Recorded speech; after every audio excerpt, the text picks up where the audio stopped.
I would call our bilateral relations exemplary and excellent at this moment.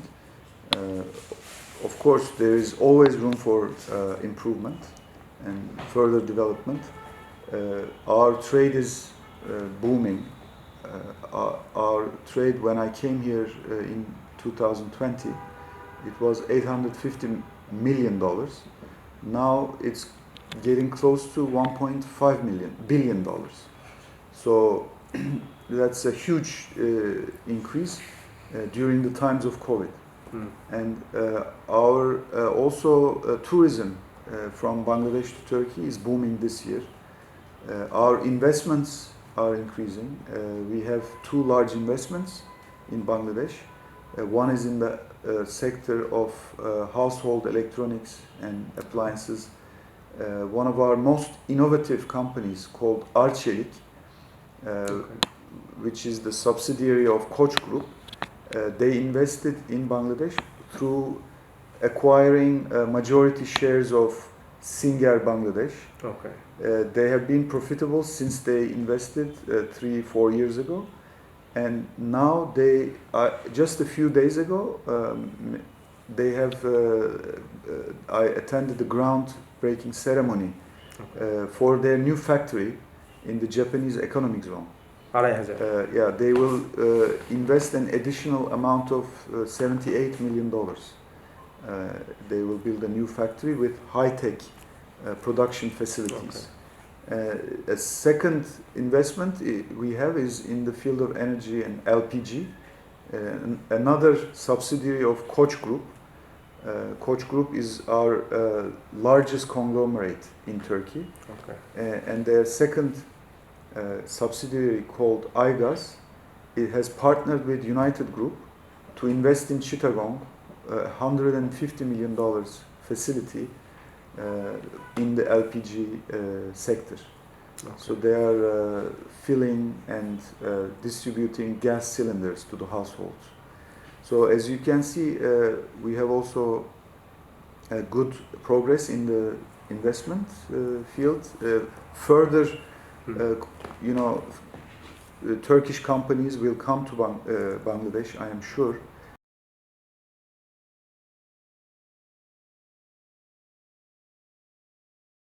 Bangladesh has also purchased armored personnel carriers, APCs, for the peacekeeping missions of Bangladesh around the world.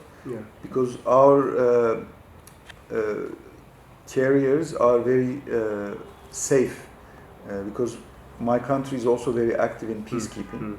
So based on our experience, we have developed a very good protective armored personnel carriers, and there was a recent purchase of another batch of new vehicles. But we also had some more cooperation. I have already mentioned the drones, that Turkish drones are very efficient around the world. They are well proven.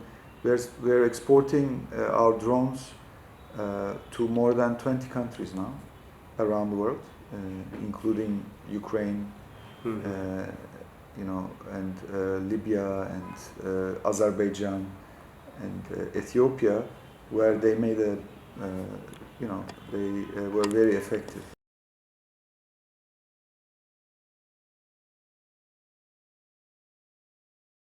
The military takeover of the government in Myanmar made things very complicated, and as you rightly said, the recent skirmishes at the border with Bangladesh was very unfortunate and caused a lot of concern and tension. So what we are doing is to keep this issue on the international agenda together with Bangladesh. For example, recently at the UN General Assembly, we co-hosted a high-level event together with Honorable Prime Minister Sheikh Hasina. Our foreign minister was there to participate as a co-host on the Rohingya issue. So we try to keep this issue on the agenda. We always either co-sponsor or fully support the Rohingya resolutions in the General Assembly, on Myanmar. We are also supporting the legal process at the International Court of Justice through political and financial means.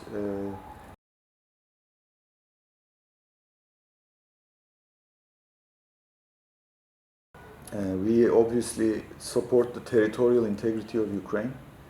We think the Russian Federation has violated international law by invading Ukraine.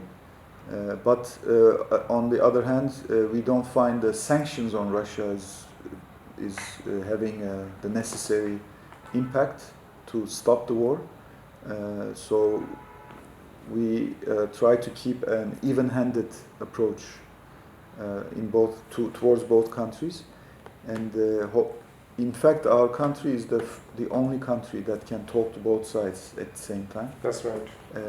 And we are doing our best, but we cannot do this alone. Other countries need to also support this effort. Regarding a more broad geopolitical tensions, I think we don't need any more tension and war in the world. I think we have enough.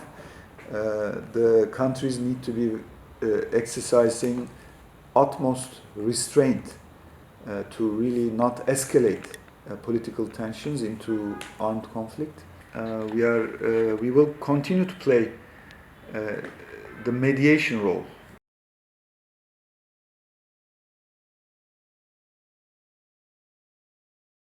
Asia is a very important continent for us. It's a vast geography, and that's where we came from originally, Central Asia. So we have our deep-rooted bilateral relations with every single country in this Asian continent. And that's why in 2019, my foreign minister, Mevlüt Çavuşoğlu, has announced our Asia Anew policy, which means that we reinforce our bilateral relations in every country in the Asian continent through trade, political consultations, through cultural exchanges and development cooperation.